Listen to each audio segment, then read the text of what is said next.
আসসালামু আলাইকুম, কেমন আছেন আপনারা? আশা করি মহান আল্লাহ তাআলার রহমতে সবাই ভালো আছেন। আজকে আমরা ইংলিশের গ্রামারের পঞ্চম ক্লাস করব, অর্থাৎ প্রোনাউনের বাকি অংশ। যে যেখানে যুক্ত আছেন কমেন্ট করে জানাবেন আমার কথা ক্লিয়ার শোনা যাচ্ছে কিনা, স্পষ্ট সবকিছু দেখা যাচ্ছে কিনা।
ওকে, তাহলে প্রোনাউন দেখেন আজকে আমরা পড়বো।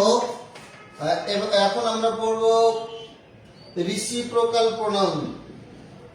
রিসিপ্রোকাল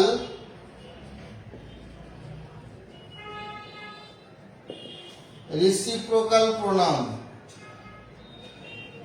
রিসিপ্রোকাল প্রোনাউন দুইয়ের মধ্যে রিসিপ্রোকাল প্রোনাউন হলো যে প্রোনাউন দ্বারা পারস্পরিক সম্পর্ক বোঝায়। রিসিপ্রোকাল অর্থ কি? পারস্পরিক। তাহলে যে প্রোনাউন দ্বারা পারস্পরিক সম্পর্ক বোঝায় তাকে বলা হয় রিসিপ্রোকাল প্রোনাউন। তাহলে রিসিপ্রোকাল প্রোনাউন কোনটা? রিসিপ্রোকাল শব্দের অর্থ হলো পারস্পরিক। তাহলে রিসিপ্রোকাল প্রোনাউন মানে যে প্রোনাউন দ্বারা পারস্পরিক সম্পর্ক নির্দেশ করে বা পারস্পরিক সম্পর্ক বোঝায় তাকে রিসিপ্রোকাল প্রোনাউন বলে। যেমন রিসিপ্রোকাল প্রোনাউন দুইটা, একটা হলো each other, each other, each other, আরেকটা হলো ওয়ান অ্যানাদার। ইজ আদার আরেকটা ওয়ান অ্যানাদার। তাহলে রিসিপ্রোকাল প্রোনাউন দুইটা।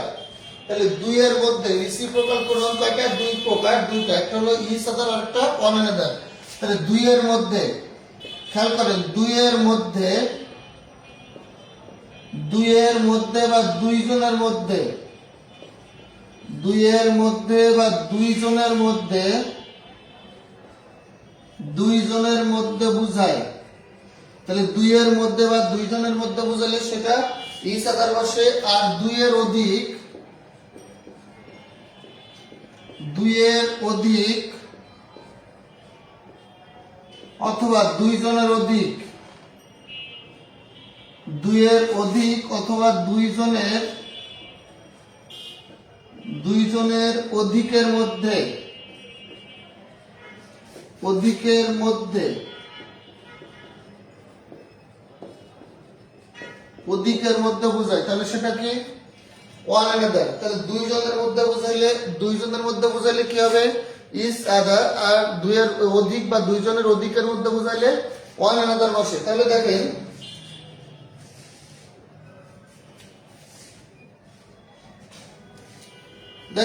রোমিও অ্যান্ড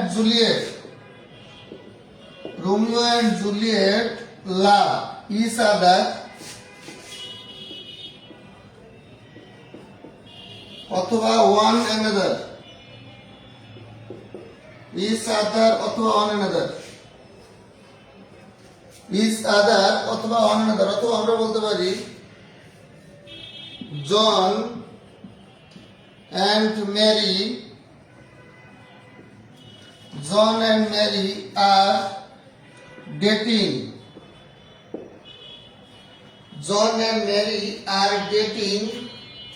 ইজ আদার অথবা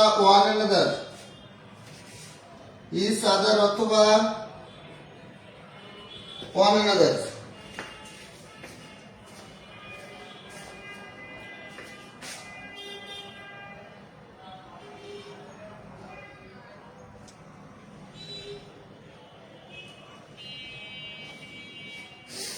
John and Mary is other are dating each other অথবা one another, তাহলে দুইজনের মধ্যে বোঝালে each other বসবে, আর দুইয়ের অধিকের মধ্যে, যেমন we are discussing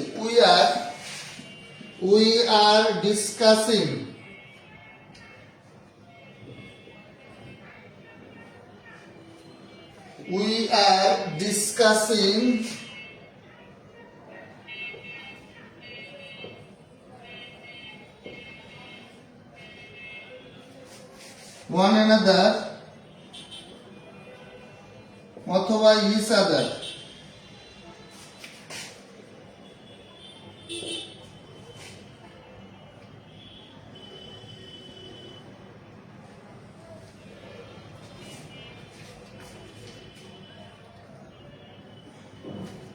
the students should help each other অথবা one another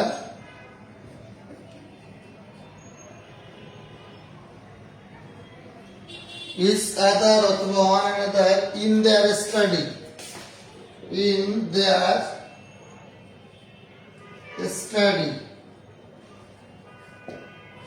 ওকে। তাহলে আমরা এই কোশ্চেন গুলো দেখি।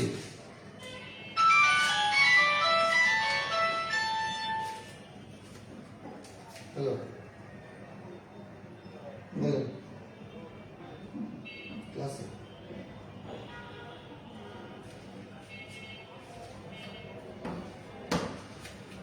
দেখেন Romeo and Juliet love each other অথবা one another, John and Mary are dating each other অথবা one another, we are discussing one another অথবা each other, the students should help each other অথবা one another in their study.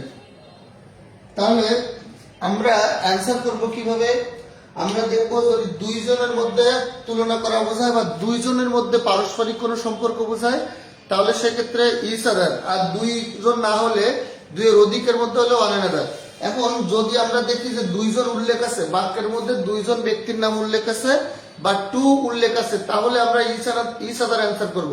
আর যদি দুই বা দুইজন অধিক উল্লেখ না, দুইজনের কথা উল্লেখ না থাকে, তাহলে আমরা ওইটা ধরে নিব যে দুইয়ের অধিক আছে, কারণ একজন দ্বারা কখনো পারস্পরিক সম্পর্ক বোঝায় না।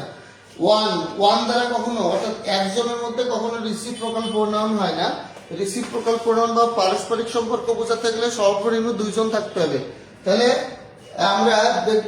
আমরা এখানে অ্যান্সার করব রোমিও আর জুলিয়েট দুইজন ব্যক্তি আছে, তাহলে ইচ আদার, দুইজন ব্যক্তির নাম আছে তাহলে each other. John and Mary দুইজন ব্যক্তি আছে তাহলে ইচ আদার। আর এখানে খেয়াল করেন we are discussing one another অথবা each other, we are discussing. হ্যাঁ, তাহলে উই আর ডিসকাসিং বলতে এখানে কিন্তু দুইজন উল্লেখ নাই, তার মানে দুইজন উল্লেখ নেই মানে দুইয়ের অধিক, দুইজন উল্লেখ নাই মানে কি দুইয়ের অধিক আছে, তাহলে সেক্ষেত্রে আমরা ওয়ান অ্যানাদার দিব। The students plural should help each other অথবা one another in their study, তাদের পড়ালেখা বা স্টাডির জন্য একে অপরকে সহযোগিতা করা উচিত। তাহলে বলেন দ্য স্টুডেন্ট বলতে এখানে কিন্তু দুইজন উল্লেখ করা নেই, তাহলে দুইজন উল্লেখ করা নাই তার মানে সেখানে দুইয়ের অধিক আছে, তার মানে ওয়ান অ্যানাদার হবে। তাহলে দুইজন উল্লেখ থাকলে সেখানে আমরা ওয়ান অ্যানাদার ইচ আদার দিব, আর দুইজন উল্লেখ না থাকলে সেখানে আমরা অ্যান্সার দিব কি ওয়ান অ্যানাদার। তাহলে দুইজন উল্লেখ থাকলে আমরা সেখানে দিব ইচ আদার, দুইজন উল্লেখ না থাকলে কি দিব ওয়ান অ্যানাদার দিব।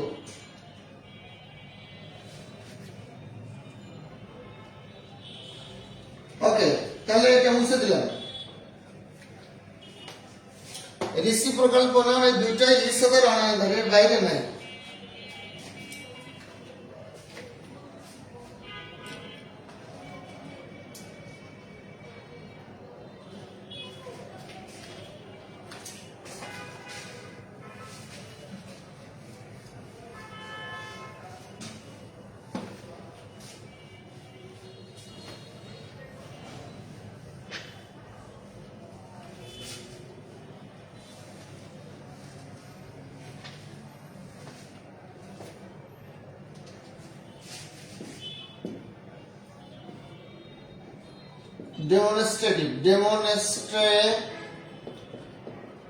Demonstrative pronoun.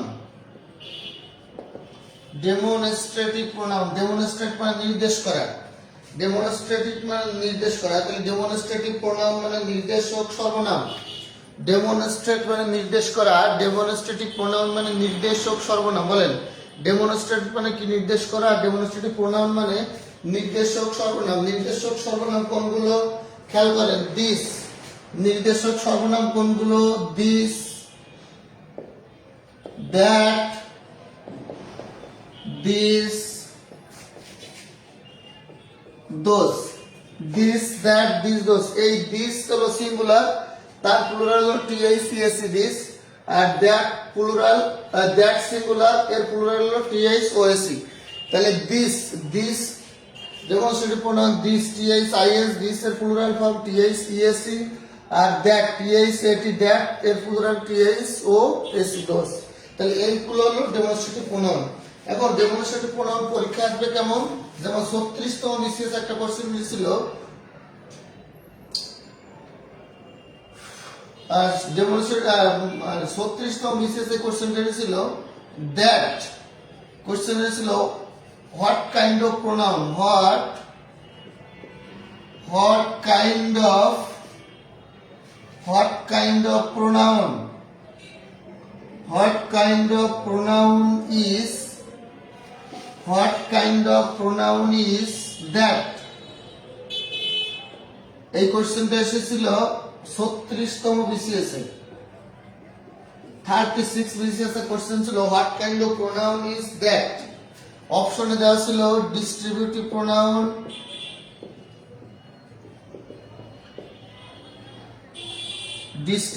প্রোনাউন, বি নম্বরে দেওয়া ছিল ডেমনস্ট্রেটিভ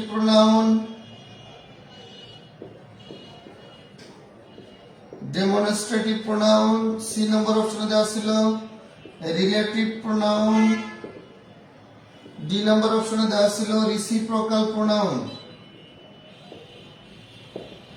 তাহলে বলেন এখন দ্যাট, এই কোশ্চেনটা এসেছিল 36 বিসিএস, 36তম বিসিএস এ বলা হয়েছিল what kind of pronoun is that. That কোন ধরনের প্রোনাউন? তাহলে আমরা দেখলাম দ্যাট হলো ডেমনস্ট্রেটিভ প্রোনাউন। দ্যাট কোন প্রোনাউন? Demonstrative pronoun. এই খুব সহজ এই কোশ্চেনটা এসেছিল 36তম বিসিএস, 36 বিসিএস এ। দ্যাট কোন ধরনের প্রোনাউন? Demonstrative pronoun. এই কোশ্চেনটা এসেছিল 36তম বিসিএস এ। ওকে, আর কি কিভাবে কোশ্চেন আসতে পারে ডেমনস্ট্রেটিভ থেকে? অর্থাৎ পরীক্ষা আসতে পারে দিস কোন প্রোনাউন, দ্যাট কোন প্রোনাউন, এই টিআইসিএসি দিস কোন প্রোনাউন, টিআইসওএসি দোজ এটা কোন ধরনের প্রোনাউন, এটা পরীক্ষা আসতে পারে। অথবা এখানে আসতে পারে that is, this is my pen, অথবা দ্যাট ইজ ইয়োর বুক। তাহলে এই দ্যাটটা কোন প্রোনাউন, এই দিসটা কোন প্রোনাউন, এটা পরীক্ষা আসতে পারে।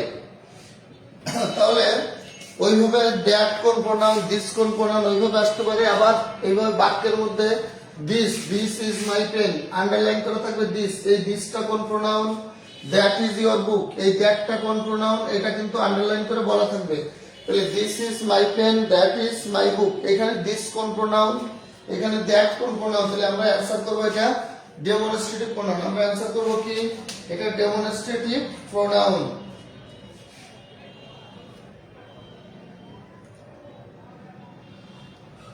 এই ধরনের কোশ্চেন পরীক্ষা আসতে পারে। ওকে, তারপরে এর বাইরে কোনো কোশ্চেন এভাবে আসার সুযোগ নেই। এরপরে আসবেন ডিস্ট্রিবিউটিভ প্রোনাউন। ডিস্ট্রিবিউটিভ প্রোনাউন,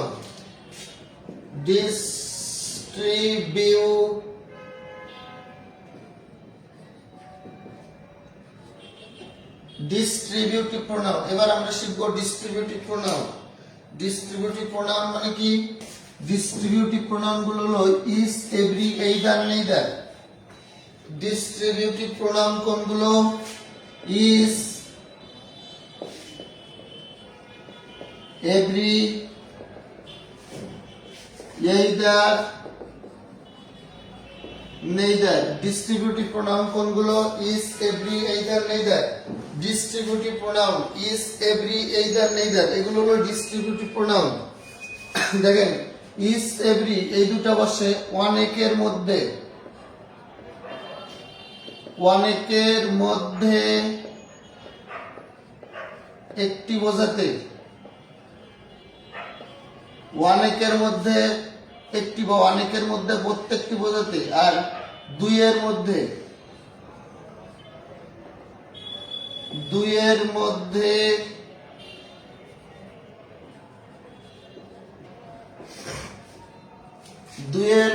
বোঝাতে, অর্থাৎ অনেকের মধ্যে একটি বা অনেকগুলোর মধ্যে একজন বা অনেকগুলোর মধ্যে একটি বা অনেকের মধ্যে প্রত্যেকে, এই ধরনের বোঝাতে ইজ, এভরি বসে। আর এইদার আর নেইদার বসে দুইজনের মধ্যে বা দুইয়ের মধ্যে প্রত্যেকটি বা কোনোটি না। দুইয়ের মধ্যে প্রত্যেকটি অথবা দুইয়ের মধ্যে কোনোটি না বোঝাতে এইদার অথবা নেইদার বসে। আর দুইয়ের অধিকের মধ্যে বা অনেকের মধ্যে প্রত্যেকে বা প্রত্যেকটি বোঝাতে ইজ, এভরি বসে। ওকে, তাহলে পরীক্ষায় কোশ্চেন আসতে পারে ইজ নিচের কোন প্রোনাউন, তাহলে আমরা অ্যান্সার করব ডিস্ট্রিবিউটিভ প্রোনাউন। যদি পরীক্ষা থাকে এইদার কোন প্রোনাউন, ডিস্ট্রিবিউটিভ প্রোনাউন, অর্থাৎ চারটা অপশন দেওয়া থাকবে। What kind of pronoun is, তাহলে অপশনে থাকবে ডিস্ট্রিবিউটিভ, অপশনে থাকবে ডেমনস্ট্রেটিভ, অপশনে থাকবে রিলেটিভ, অপশনে থাকবে রিফ্লেক্সিভ। তাহলে আমরা অ্যান্সার করব কোনটা, ডেমনস্ট্রেটিভ। ঠিক আছে, এই ডিস্ট্রিবিউটিভ অ্যান্সার করব কোনটা, ডিস্ট্রিবিউটিভ অ্যান্সার করব কোনটা, আমরা ডিস্ট্রিবিউটিভ অ্যান্সার করব।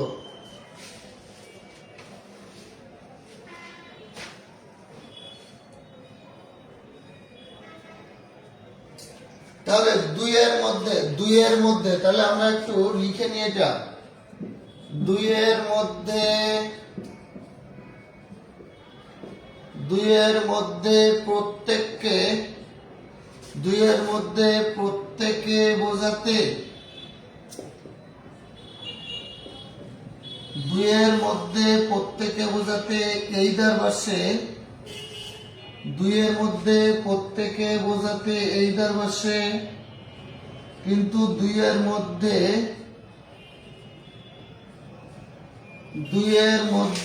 কোনোটি না, দুইয়ের মধ্যে কোনোটি নয় বোঝাতে।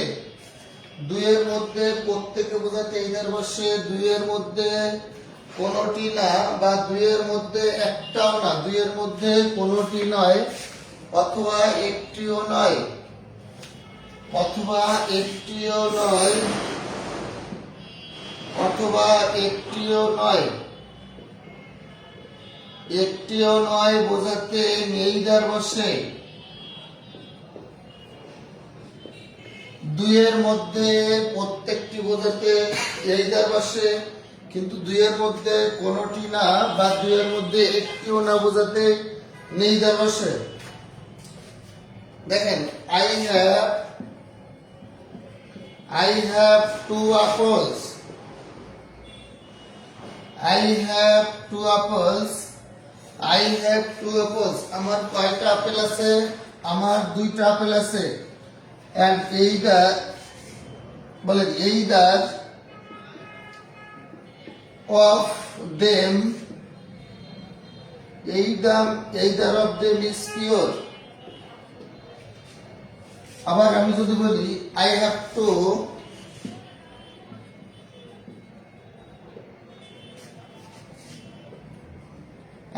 to apples and neither of them is pure. দেখেন এই দুটো বাক্য আমরা লিখেছি, এই দুটো বাক্যের মধ্যে খেয়াল করেন I have 2 apples, আমার 2টা আপেল আছে and either of them is pure, এবং তাদের মধ্যে প্রত্যেকটি কি পিওর বা ভালো। পিওর মানে কি ফ্রেশ বা ভালো। তাহলে I have 2 apples, আমার কাছে 2টা আপেল আছে and either of them is pure, এবং তাদের প্রত্যেকটি কি ফ্রেশ বা ভালো।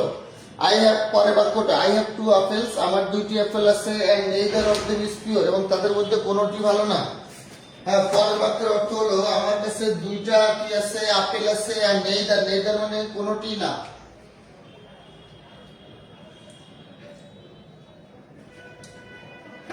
এইদার মানে হলো প্রত্যেকটি, এইদার মানে কি প্রত্যেকটি, নেইদার মানে কোনোটি না।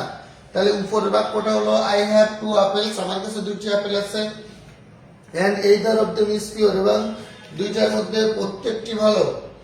আর I have 2 apples, আমার কাছে 2টা আপেল আছে and neither of them is pure, এবং তাদের মধ্যে কোনোটি নাই ভালো না, মানে 2টি খারাপ। ঠিক আছে?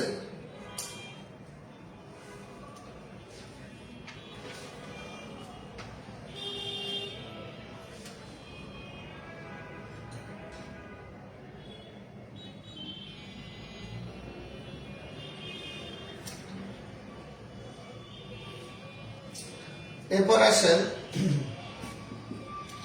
দুইয়ের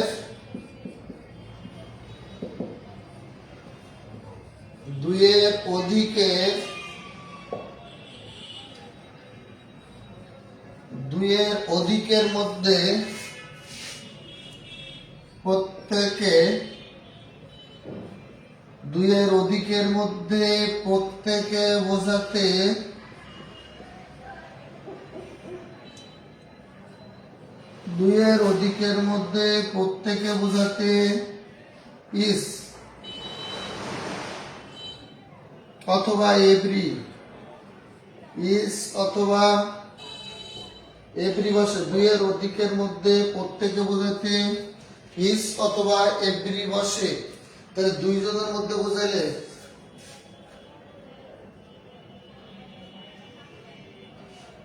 ও আচ্ছা ক্লাস কখন আসছে আগেই বলি তাহলে। ওকে, ক্লাস আমাদের শনি সোম বুধবার রাত 8টায় হওয়ার কথা। শনি সোম বুধ আমাদের পেইড বেসের যে ক্লাসটা, এটা শনি সোম বুধবার রাত 8টায় হওয়ার কথা, কিন্তু এই আজকে একটু দেরি হয়ে গেছে শুরু করতে। আজকে 8টার একটু দেরি পরে, প্রায় 8:30 বেজে গেছে শুরু করতে করতে। আমাদের শনি সোম বুধ এই 3 দিন রাত 8টায় আমাদের ক্লাস হচ্ছে। শনি সোম বুধ রাত 8টা। হ্যাঁ, শনিবার সোমবার লিখে নেন। শনি সোম আর হলো বুধ। শনি সোম কি বলেন? বুধ। শনি সোম বুধ রাত 8টায়। হ্যাঁ, রাত 8টায় ক্লাসটা হওয়ার কথা আমাদের যে পেইড বেসের যে প্রাইভেট গ্রুপ, এই গ্রুপে, কিন্তু আমার ফোনটা আপডেট দেওয়ার কারণে আমি ওই যে আমাদের যে প্রাইভেট গ্রুপ, ওই প্রাইভেট গ্রুপ থেকে লাইভ অপশনটা পাচ্ছি না। হ্যাঁ, আপডেট দেওয়ার কারণে হয়তো ওইটা মানে ওই অপশনটা চেঞ্জ হয়ে গেছে, আবার হয়তো 2-1 দিনের ভিতরে আবার ঠিক হয়ে যাবে। হ্যাঁ, এই জন্য আমি ওই পেইড গ্রুপে যে আমাদের যে প্রাইভেট যে গ্রুপটা, পেইড বেসের ওই প্রাইভেট গ্রুপ থেকে আমি লাইভে অপশনটা যেতে পারছি না, যার কারণে আর কি আমাকে এই পেজ থেকে নিতে হচ্ছে। আমাদের ওইটা ঠিক হয়ে যাওয়ার সাথে আমরা পেইড বেসে ক্লাসগুলো নিব। ঠিক আছে? এবং আমাদের ক্লাসগুলো শনি সোম বুধ রাত 8টায় হচ্ছে। তারপর দেখেন আমার ওই লাইভ অপশনটা আসছে না, যার কারণে আমি ওই প্রাইভেট গ্রুপ থেকে ঢুকতে পারছি না ক্লাসে। ওইটা ওকে হয়ে গেলে আমরা প্রাইভেট গ্রুপ থেকে ক্লাস নিব। 2-এর মধ্যে বললেন, 2-এর অধিকের মধ্যে আমি যদি বলি there are 10 classes there are 10 classes in, there are 10 students, there are 10 students in the class, there are 10 students in the class, ক্লাসের মধ্যে 10 জন শিক্ষার্থী আছে, and is brilliant, and each of them is brilliant. খেয়াল করেন এখানে বলা হচ্ছে there are 10 students in the class, ক্লাসের মধ্যে 10 জন ছাত্রছাত্রী আছে, ক্লাসের মধ্যে কয়জন ছাত্রছাত্রী আছে? 10 জন, and each বলেন each of them and each of them is brilliant, এবং তাদের মধ্যে প্রত্যেকে মেধাবী, তাদের মধ্যে আচ্ছা রাত 8টায় শনি সম্বুধ রাত 8টায় আমাদের পেইড বেসের ক্লাস হয়। এটা মূলত আমাদের পেইড বেসের ক্লাস। আমাদের যে ইংলিশ গ্রামার, লিটারেচার অ্যান্ড রিটেনের যে ফাউন্ডেশন যে ইংলিশের কোর্সটা 510 টাকা দিয়ে যারা ভর্তি হয়েছেন এই ক্লাসটা তাদের জন্য। কিন্তু আমার ফোনটা 2-3 দিন কয়েকদিন আগে আপডেট দেওয়ার কারণে আমাদের পেইড যে গ্রুপ অর্থাৎ যে প্রাইভেট গ্রুপ, ওই প্রাইভেট গ্রুপ থেকে লাইভ অপশনটা আপাতত পাচ্ছি না খুঁজে, যার কারণে আমাকে এখানে ক্লাসটা করতে হচ্ছে উন্মুক্ত জায়গায়। কিন্তু ওইটা ঠিক হয়ে যাওয়ার সাথে আমরা আমাদের প্রাইভেট গ্রুপতে ক্লাস করব, সেখান থেকে কিন্তু সবাই দেখতে পারবে না, শুধুমাত্র যারা আমাদের পেইড বেসে ভর্তি হয়েছেন 510 টাকা দিয়ে তারা এই ক্লাসগুলো দেখতে পারবেন। এই পেইড বেসের ক্লাসটা শনি সম্বুধ রাত 8টায়। ওকে, তাহলে দেখেন there are 10 students in the class, ক্লাসে 10 জন ছাত্রছাত্রী আছে, and each of them is brilliant, তাদের মধ্যে প্রত্যেকেই কি ব্রিলিয়ান্ট, তাদের মধ্যে প্রত্যেকে কি ব্রিলিয়ান্ট। ওকে, তাহলে ডিস্ট্রিবিউটিভ প্রোনাউনটা আমরা শেষ করে ফেলেছি, ডিস্ট্রিবিউটিভ প্রোনাউন আমরা শেষ করে ফেলেছি।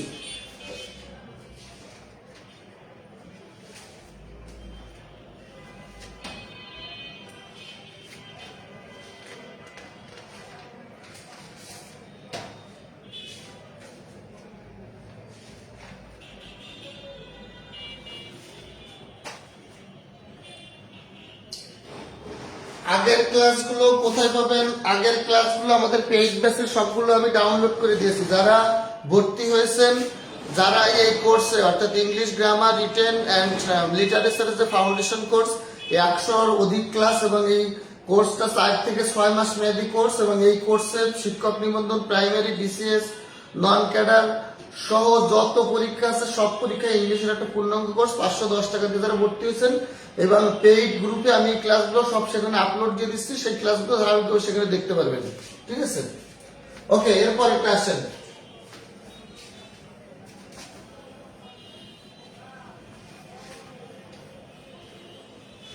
এরপরে আমরা লিখবো reciprocal pronoun.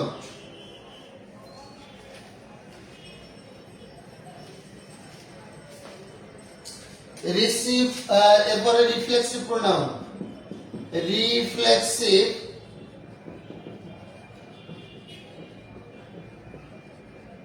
Reflexive pronoun. Reflexive মানে হলো নিজে নিজে, রিফ্লেক্সিভ মানে কি নিজে নিজে, নিজে নিজে, নিজে নিজেকে বোঝাতে রিফ্লেক্সিভ প্রোনাউন বসে। এই রিফ্লেক্সিভ প্রোনাউনের আরেকটা নাম হলো এমপেটিক প্রোনাউন। রিফ্লেক্সিভ প্রোনাউনের আরেকটা নাম কি? এমপেটিক, এমপেটিক প্রোনাউন, এমপেটিক প্রোনাউন। কিন্তু এই রিফ্লেক্সিভ আর এমপেটিকের মধ্যে সামান্য একটু পার্থক্য আছে। বেশিরভাগ রিফ্লেক্সিভ প্রোনাউন, এমপেটিক প্রোনাউন একই, কিন্তু এর মধ্যে সামান্যতম একটা পার্থক্য আছে। হ্যাঁ, তাহলে রিফ্লেক্সিভ প্রোনাউন মানে নিজে নিজেকে বোঝাতে রিফ্লেক্সিভ প্রোনাউন বসে। আর যদি জোর দিয়ে বলা হয়, জোর দিয়ে বলা হয়, সেক্ষেত্রে এমপেটিক প্রোনাউন। তাহলে রিফ্লেক্সিভ প্রোনাউন গুলো কোনটা আমরা একটু লিখে নিই সবাই। রিফ্লেক্সিভ প্রোনাউন গুলো নিজে নিজেকে বোঝায়। আর রিফ্লেক্সিভ প্রোনাউন গুলো কোনটা? Myself, himself, herself, themself, themself, itself, myself, himself, herself, themself, itself, yourself, yourself,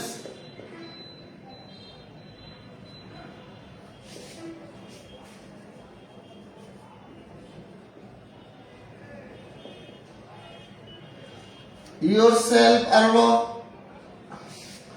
ourselves। আমরা কোথাও সেলফ এসিএলএফ লিখেছি, আবার কোথাও এসিএলভিইএস লিখেছি।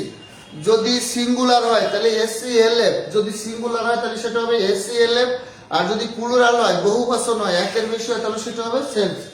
মাই সেলফ মানে একজন, হিম সেলফ মানে একজন, হার সেলফ একজন, দেম সেলফ এটা হবে সেলফ, এসিএলভিইএস self.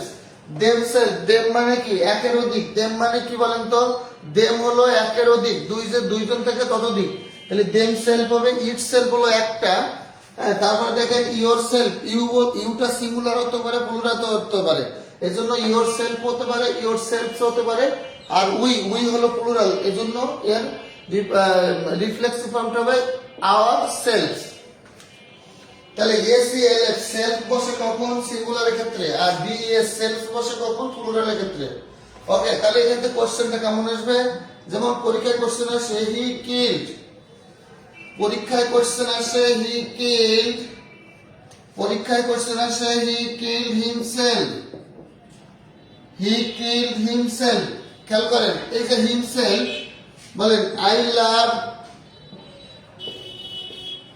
Love myself, I love myself.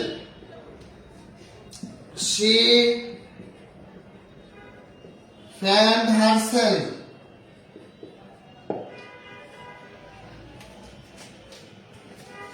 তাহলে এই যে হি কিল্ড হিমসেলফ, তাহলে হি কিল্ড হিমসেলফ মানে কি সে নিজেকে হত্যা করলো। আই লাভ মাইসেলফ আমি নিজেকে ভালোবাসি। হি ফ্যান্ড হারসেলফ তাহলে নিজেকে বোঝাতে রিফ্লেক্সিভ প্রোনাউন হয়, এবং রিফ্লেক্সিভ প্রোনাউনের শেষে সেলফ অথবা সেলফ যুক্ত থাকে। সেলফ অথবা কি যুক্ত থাকে, সেলফ। দেখেন তাহলে হি কিল্ড হিমসেলফ, সাবজেক্ট এবং অবজেক্ট একই বস্তুকে নির্দেশ করে। বলেন সাবজেক্ট আর অবজেক্ট একই বস্তুকে ব্যক্তি বা বস্তুকে নির্দেশ করে। হ্যাঁ, বলেন ইট, সাবজেক্ট আর অবজেক্ট একই ব্যক্তি বা বস্তুকে নির্দেশ করে, এবং সেই প্রোনাউনের শেষে সেলফ অথবা সেলফ যুক্ত থাকলে সেটা হয় রিফ্লেক্সিভ প্রোনাউন। দেখেন এখানে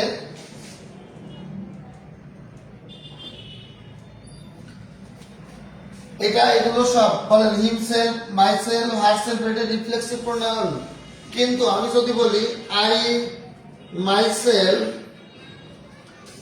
myself did my homework, I myself did my homework। এখন এখানে দেখেন এই সেলফটা মাইসেলফটা বাক্যের শেষে অবজেক্টের জায়গায় না বসে সাবজেক্ট আর মেইন ভার্বের মাঝে বসেছে। এখানে মাইসেলফ এই প্রোনাউনটা সেলফ যুক্ত প্রোনাউনটা অবজেক্টের জায়গায় না বসে সাবজেক্ট এবং মেইন ভার্বের মাঝে বসেছে। যখন রিফ্লেক্সিভ প্রোনাউন বা সেলফ যুক্ত প্রোনাউন অবজেক্টের জায়গায় বসবে তখন আমরা ওইটাকে বলবো রিফ্লেক্সিভ প্রোনাউন। আর যখন বাক্যকে অধিকতর জোর দেওয়ার জন্য, বলে বাক্যকে অধিকতর জোর দিয়ে বলার জন্য যখন সাবজেক্ট আর মেইন ভার্বের মাঝখানে রিফ্লেক্সিভ প্রোনাউন বসবে তখন তাকে বলা হবে এমপেটিক প্রোনাউন। এটাকে বলা হবে এমপেটিক প্রোনাউন। কি প্রোনাউন? এমপেটিক। এটাকে বলা হবে এমপেটিক প্রোনাউন। তাহলে বাক্যকে অধিকতর জোর দিয়ে বলার জন্য সাবজেক্ট এবং মেইন ভার্বের মাঝখানে যখন কোনো সেলফ যুক্ত প্রোনাউন বসানো হবে তখন আমরা তাকে বলবো এমপেটিক pronoun.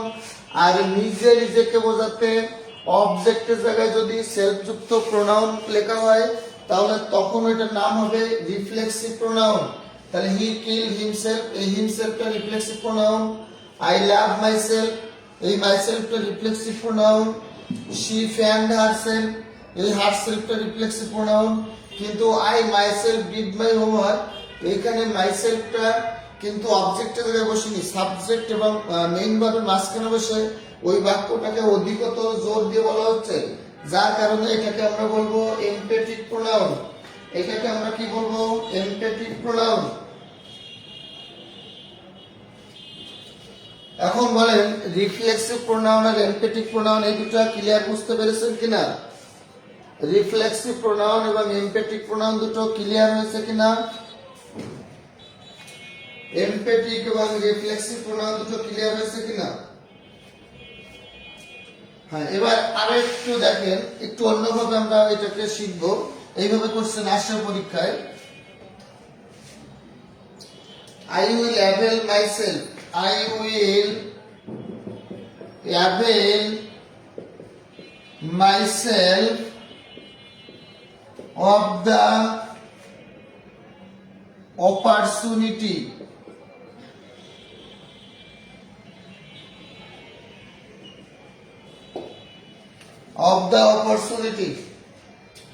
he prides himself on his success. He prides himself বলেন on his success. এখন দেখেন এখানে অ্যাভেল এরপরে মাইসেলফ বসেছে, প্রাইড এরপরে মাইসেলফ বসেছে। তাহলে আমরা কিছু ভার্বের নাম মনে রাখবো যে ভার্বগুলোর পরে রিফ্লেক্সিভ প্রোনাউন বসে। সেই ভার্বগুলো কি? Pride, avail,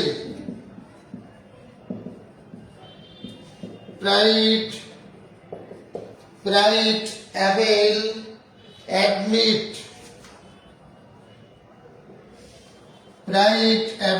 admit, absent, abstain. এই ভার্বগুলোর পরে এই ভার্বগুলোর পরে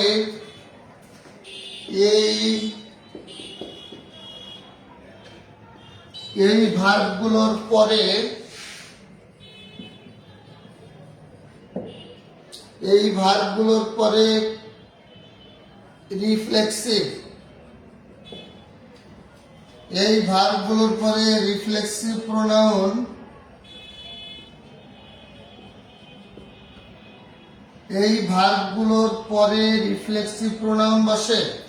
pride, avail, admit, absent, abstain এই ভার্বগুলোর পরে রিফ্লেক্সিভ প্রোনাউন বসে। তাহলে বলেন প্রাইড হিমসেলফ, অ্যাভেল মাইসেলফ। তাহলে প্রাইড, অ্যাভেল, অ্যাডমিট, অ্যাবসেন্ট এবং অ্যাবস্টেইন এই ভার্বগুলোর পরে রিফ্লেক্সিভ প্রোনাউন। অর্থাৎ এই ভার্বগুলোর পরে কোন প্রোনাউন বসে? এই ভার্বগুলোর পরে যদি কখনো প্রোনাউন বসানো দরকার হয় সেই প্রোনাউনটা হবে রিফ্লেক্সিভ ফর্মে। এই যে 5টা ভার্ব লিখেছি, এই 5টা ভার্বের পরে যদি কোনো প্রোনাউন লেখার প্রয়োজন হয় তাহলে সেটা হবে রিফ্লেক্সিভ প্রোনাউন আকারে।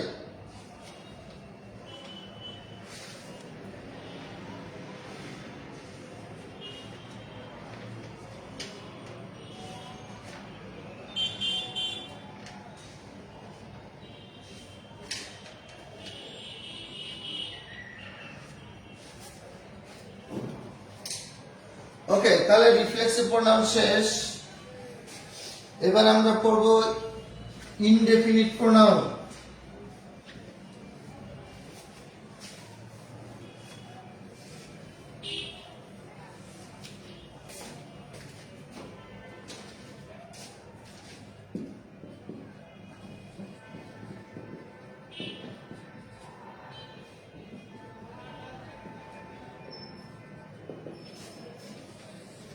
ইনডেফিনিট মানে অনির্দিষ্ট।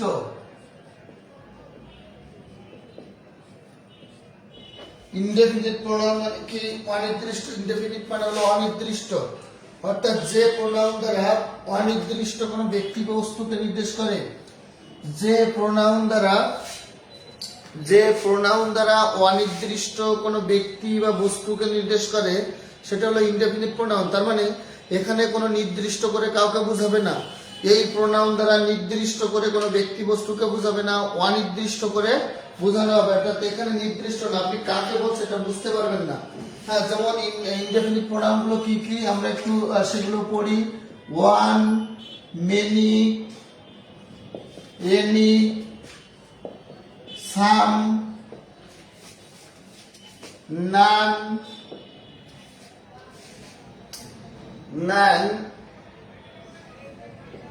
all,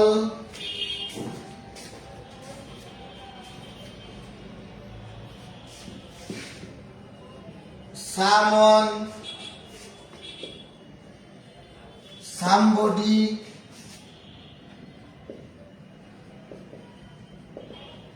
something, anyone, anybody,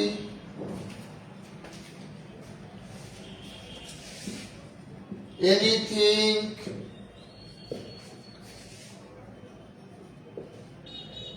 everyone,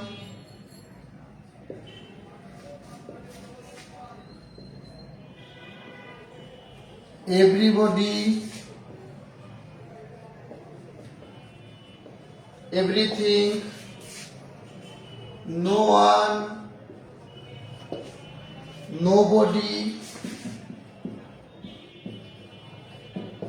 nothing.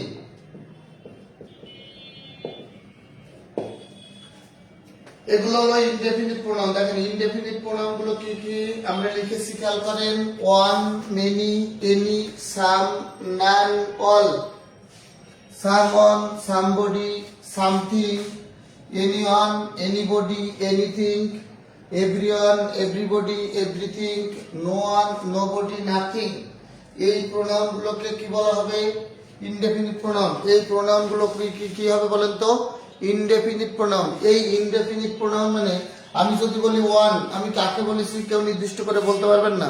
আমি যদি বলি এনিওয়ান, আমি কাকে বলেছি নির্দিষ্ট করে বলতে পারবেন না। তার মানে এইগুলো দ্বারা যে কাউকে বোঝাতে পারে, অর্থাৎ অনির্দিষ্ট। এগুলো অনির্দিষ্ট, এগুলো দ্বারা কাকে বোঝাচ্ছে এটা নির্দিষ্ট করে বলা যাবে না। তার মানে এগুলো দ্বারা যে কোনো কাউকে বোঝাতে পারে, অর্থাৎ এগুলো হলো অনির্দিষ্টবাচক সর্বনাম, তার মানে ইনডেফিনিট প্রোনাউন। এগুলো কোন ধরনের প্রোনাউন? Indefinite pronoun. তাহলে পরীক্ষা আসে যেমন হোয়াট কাইন্ড অফ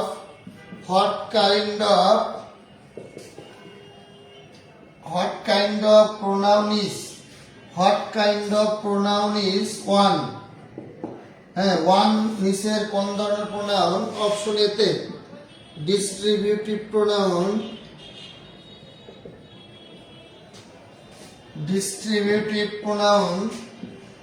বি তে ডেমনস্ট্রেটিভ প্রোনাউন, সি তে ইনডেফিনিট প্রোনাউন,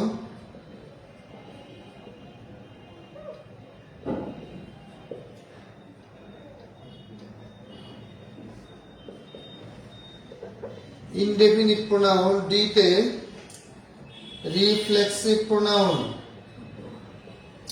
হ্যাঁ, তাহলে what kind of pronoun is one. One নিচের কোন ধরনের প্রোনাউন বলেন? One, what kind of pronoun is one. One নিচের কোন ধরনের প্রোনাউন? দেখেন distributive pronoun, demonstrative pronoun, indefinite pronoun এবং রিফ্লেক্সিভ প্রোনাউন। তাহলে ওয়ান এখানে কোন ধরনের প্রোনাউন? ওয়ান হলো ইনডেফিনিট প্রোনাউন। তাহলে অ্যান্সার করব ইনডেফিনিট প্রোনাউন। এই ধরনের কোশ্চেন পরীক্ষা আসে, ইনডেফিনিট প্রোনাউন। তাহলে what kind of pronoun is one. One নিচের কোন ধরনের pronoun? Distributive pronoun, demonstrative pronoun, indefinite pronoun এবং রিফ্লেক্সিভ প্রোনাউন। তাহলে এর মধ্যে অ্যান্সার হবে কোনটা? Indefinite pronoun. তাহলে এইভাবে কোশ্চেনটা পরীক্ষা আসতে পারে, হ্যাঁ। এবার আর কিভাবে কোশ্চেন আসতে পারে পরীক্ষা এবং আসে, হ্যাঁ, খেয়াল করেন। One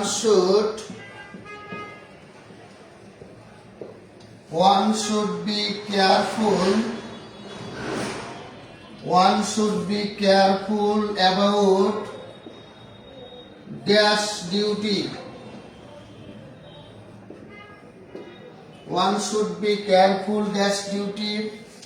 এরপর নিচে লিখবো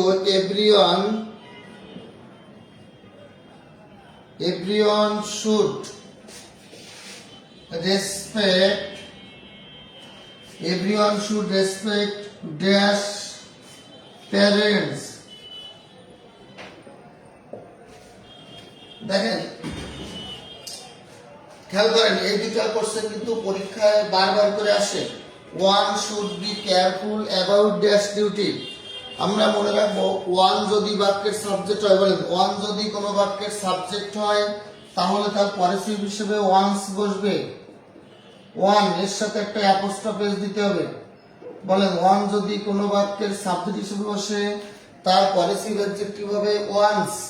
ওয়ান যদি কোনো বাক্যের সাবজেক্ট হয় তাহলে তার পরেসিভ হিসেবে কি বসবে? ওয়ান্স বসবে। দেখেন ওয়ান ওয়ান নাউন, যেহেতু হলো নাউন তাহলে নাউনের আগে কি বসে? পরেসিভ অ্যাডজেক্টিভ বসে। এখন কোনো বাক্যের সাবজেক্ট হিসেবে যদি ওয়ান বসে তাহলে বলেন এই বাক্যের subject one should be careful about one's duty. এই বাক্যের সাবজেক্ট হলো ওয়ান, আর ওয়ান যদি কোনো বাক্যের সাবজেক্ট হিসেবে বসে তাহলে ওই বাক্যের পজিটিভ অ্যাডজেক্টিভ হবে ওয়ান্স, অর্থাৎ ওয়ানের সাথে একটা অ্যাপোস্ট্রফ দিতে হবে। এরপরে দেখেন এখানে ওয়ান না বসে ওয়ানের আগে বলেন ওয়ানের আগে কি আছে? এভরি আছে। ওয়ানের আগে এভরি আছে যদি বলেন ওয়ানের আগে এভরি সাম, বলেন ওয়ানের আগে যদি সাম থাকে, ওয়ানের আগে যদি এনি থাকে, ওয়ানের আগে যদি এনি থাকে, ওয়ানের আগে যদি নো থাকে, তাহলে দেখেন এই যে ওয়ান সবগুলো শেষে ওয়ান আছে কিন্তু ওয়ানের আগে এভরি আছে, ওয়ানের আগে সাম, ওয়ানের আগে সাম আছে, ওয়ানের আগে এনি আছে, ওয়ানের আগে নো আছে। তার মানে এভরি ওয়ান অর্থাৎ ওয়ানের আগে যদি এভরি সাম এনি নো, ওয়ানের আগে যদি এভরি সাম এনি নো থাকে তাহলে সেই ক্ষেত্রে আমরা তার পরেসিভ হিসেবে কি নিব? হিজ অথবা হার নিব। হিজ অথবা কি নিব? হার নিব। তাহলে শুধু ওয়ান যদি কোনো বাক্যের সাবজেক্ট হিসেবে বসে তার পরেসিভ হিসেবে ওয়ান্স বসবে। বলেন ওয়ান যদি কোনো বাক্যের সাবজেক্ট হয় তাহলে তার পরেসিভ হিসেবে কি বসবে? ওয়ান্স বসবে। আর যদি ওয়ানের সাথে এভরি সাম এনি নো অর্থাৎ everyone someone no anyone, everyone someone anyone no কোনো বাক্যের সাবজেক্ট হিসেবে বসে তার পরেসিভ হিসেবে কি বসবে? হিজ অথবা হার। এইটা কিন্তু খুবই গুরুত্বপূর্ণ। এখানে কিন্তু অনেকে দেয়ার লেখে, এইখানে অনেকে কি লেখে? দেয়ার লেখে, কিন্তু এখানে দেয়ার হবে না। Everyone someone anyone no যদি বাক্যের সাবজেক্ট হয় তার পরেসিভ হিসেবে সবসময় হিজ অথবা হার বসে, কখনো দেয়ার বসে না। কখনো কি বসে না? দেয়ার বসে না। হ্যাঁ, ক্যাপ কোশ্চেনের ক্ষেত্রে এভরিওয়ান সামওয়ান এনিওয়ান এগুলো সাবজেক্ট হিসেবে দে বসে, কিন্তু পজিটিভ প্রোনাউন বা প্রোনাউনের ক্ষেত্রে কখনো everyone someone anyone no এগুলো পজিটিভ হিসেবে কখনো দেয়ার বসবে না, হিজ অথবা হার বসবে। আর শুধু যদি ওয়ান থাকে তাহলে ওয়ান্স বসবে। বলেন এটা ক্লিয়ার হয়েছে কিনা? বলেন এটা ক্লিয়ার হয়েছে কিনা একটু বলেন। এটা ক্লিয়ার হয়েছে কিনা বলেন। তাহলে ইনডেফিনিট প্রোনাউন থেকে পরীক্ষায় কোশ্চেন আসবে কিভাবে? ওয়ান কোন ধরনের প্রোনাউন, মেনি কোন প্রোনাউন। তাহলে আমরা একবার পড়ি। ইনডেফিনিট প্রোনাউন হলো অনির্দিষ্টবাচক সর্বনাম, যে প্রোনাউন দ্বারা নির্দিষ্ট কোনো ব্যক্তি বা বস্তুকে না বুঝিয়ে অনির্দিষ্ট ব্যক্তি বস্তুকে বোঝাবে, অর্থাৎ নির্দিষ্ট করে বোঝাবে না, তাহলে সেটা ইনডেফিনিট প্রোনাউন। তাহলে কি হবে? Any, one, many, any, some, none, all.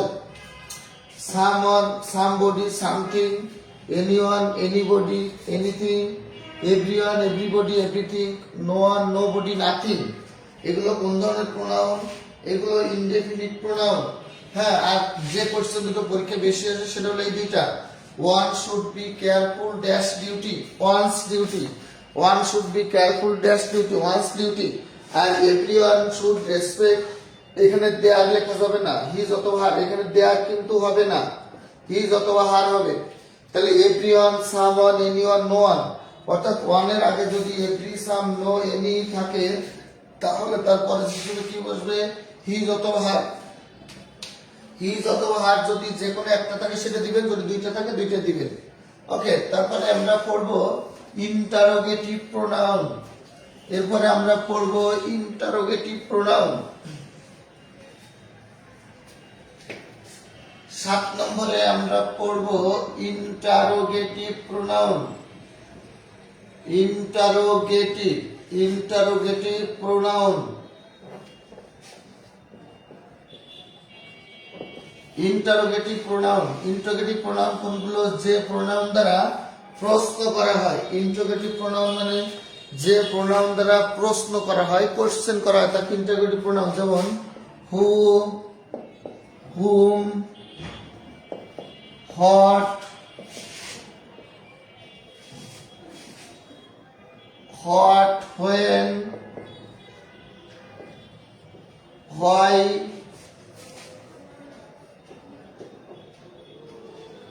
where, how, এগুলো কি ইন্টারোগেটিভ প্রোনাউন হিসেবে কাজ করে। হ্যাঁ, মূলত হু, হুম, হোয়াট, হ্যাঁ এগুলো মূলত ইন্টারোগেটিভ, কিন্তু এখানে দেখেন এখানে হোয়াই, হোয়েন, হোয়ার, হাউ এগুলো আবার ইন্টারোগেটিভ অ্যাডভার্ব বলে। বলেন হোয়েন, হোয়ার, হোয়াই, হাউ এগুলোকে আবার কি বলে? ইন্টারোগেটিভ অ্যাডভার্ব বলে। তাহলে দেখেন ইন্টারোগেটিভ প্রোনাউন, আর দেখেন হু, হু are you, who are you, দেখেন শেষে জিজ্ঞাসা চিহ্ন আছে। তাহলে প্রশ্ন আসবে হু, এটা কোন ধরনের প্রোনাউন? Interrogative pronoun. বলেন হুম, whom do you love, বলেন whom do you love, এখানে হুমটা কোন ধরনের প্রোনাউন? এই হুমটা ইন্টারোগেটিভ প্রোনাউন। বলেন who killed the bird, who killed the bird, এই হুটা কোন ধরনের প্রোনাউন? এই হুটা ইন্টারোগেটিভ প্রোনাউন। বলেন what do you want, what do you want, তুমি কি চাও, এই হোয়াটটা কোন ধরনের প্রোনাউন? Interrogative pronoun. কেন? কারণ দেখেন এটা দ্বারা প্রশ্ন করা বোঝাচ্ছে এবং শেষে জিজ্ঞাসা চিহ্ন আছে। তাহলে ইন্টারোগেটিভ প্রোনাউন কোনটা? Who are you, who interrogative pronoun, whom do you love, হোমটা ইন্টারোগেটিভ প্রোনাউন। তারপরে হু কিল দ্য বার্ড, এই হুটা কোন ধরনের প্রোনাউন? Interrogative pronoun. What do you want, এই হোয়াটটা কোন ধরনের প্রোনাউন? Interrogative pronoun. বলেন হোয়াট ডু ইউ ওয়ান্ট, এই হোয়াটটা কোন ধরনের প্রোনাউন? Interrogative pronoun. ওকে, তাহলে আমরা প্রোনাউন 7 প্রকার, গতদিন আমরা 1 প্রকার পড়েছিলাম, আজকে আমরা 6টা পড়েছি। আর রিলেটিভ প্রোনাউনটা বাকি আছে। রিলেটিভ প্রোনাউনটা আজকে পড়াবো না, রিলেটিভ প্রোনাউন আমরা পরের ক্লাসে পড়াবো, কারণ রিলেটিভ প্রোনাউনটা অনেক বড়, এটা আরো ডিটেইলস পড়তে হবে। হ্যাঁ, এটা এখন বুঝাইলে আপনাদের কাছে অনেক মানে বেশি পড়া হয়ে যাবে। তাহলে রিলেটিভ প্রোনাউনটা আমরা আরেকটা ক্লাসে পড়বো, এবং এটা রিলেটিভ প্রোনাউনের সাথে আমরা নাম্বার এবং জেন্ডার আগামী সোমবারের ক্লাসে আমরা পড়বো রিলেটিভ প্রোনাউন, এর সঙ্গে আমরা পড়বো নাম্বার এবং জেন্ডার। তাহলে রিলেটিভ প্রোনাউন এবং নাম্বার প্লাস জেন্ডার এটা আমরা আগামী সোমবার রাত 8টার সময় আমরা পড়বো। আর এই ক্লাসগুলো মূলত আমাদের পেইড বেসের ক্লাস হচ্ছে। যারা আমাদের basic English written literature, grammar, literature, রিটেনের উপর একটা বেসিক কোর্স করতে চান, 5 থেকে 6 মাস মেয়াদি 100-র অধিক ক্লাস হবে, এবং মাত্র 510 টাকায় এই কোর্সটা আমরা করব। যারা 510 টাকার বিনিময়ে এই পূর্ণাঙ্গ ইংলিশের কোর্সটা করতে চান, তারা 01937560547 এই নাম্বারে 510 টাকা সেন্ড করে স্ক্রিনশট অথবা লাস্টের 4 ডিজিট আমাকে দিলে আমি আপনাদের ভর্তি করে নিব। তাহলে 01937560547 এই নাম্বারে 510 টাকা বিকাশ অথবা নগদে সেন্ড করলে আপনারা মাত্র 510 টাকার বিনিময়ে 100-র অধিক ইংলিশ, গ্রামার, লিটারেচার, রিটেনের পূর্ণাঙ্গ একটা কোর্স করতে পারবেন। যে কোর্সটা করলে ইনশাল্লাহ ইংলিশে আর কারো কোনো সমস্যা থাকবে না, ইংলিশে আপনাদের পূর্ণাঙ্গ প্রস্তুতি হয়ে যাবে। ভালো থাকবেন সবাই। তাহলে আগামী সোমবার ক্লাস হবে, আগামী সোমবার 8টায় রিলেটিভ প্রোনাউন, এর সাথে নাম্বার প্লাস জেন্ডার। ঠিক আছে, ভালো থাকবেন সবাই। আসসালামু আলাইকুম।